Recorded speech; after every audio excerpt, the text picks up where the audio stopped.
তিন দাবি মেনে নিতে 24 ঘন্টার আলটিমেটাম কোটা আন্দোলনকারীদের।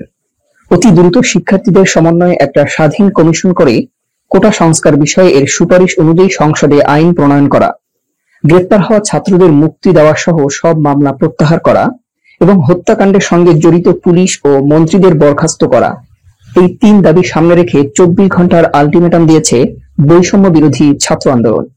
নির্ধারিত সময়ের মধ্যে তাদের এই বিষয়গুলো মেনে না নিলে বাংলা ব্লকের চেয়েও কঠোর কর্মসূচি দেওয়া হবে বলেও হুঁশিয়ারি দেন সংগঠনের নেতারা। এছাড়া বিশ্ব সম্প্রদায়ের দৃষ্টি আকর্ষণে রোববার গণসংযোগ ও প্রতিবাদী গ্রাফিতিও আঁকবেন তারা। শনিবার রাতে অনলাইন প্ল্যাটফর্ম গুগল মিটে আয়োজিত এক সংবাদ সম্মেলনে এসব কর্মসূচি ঘোষণা করেন সংগঠনের সমন্বয়ক মোহাম্মদ আব্দুল হান্নান মাসুদ। সংবাদ সম্মেলনে অন্যদের মধ্যে উপস্থিত ছিলেন সংগঠনের সমন্বয়ক মাহিন সরকার এবং সহ সমন্বয়ক রিফাত রশিদ।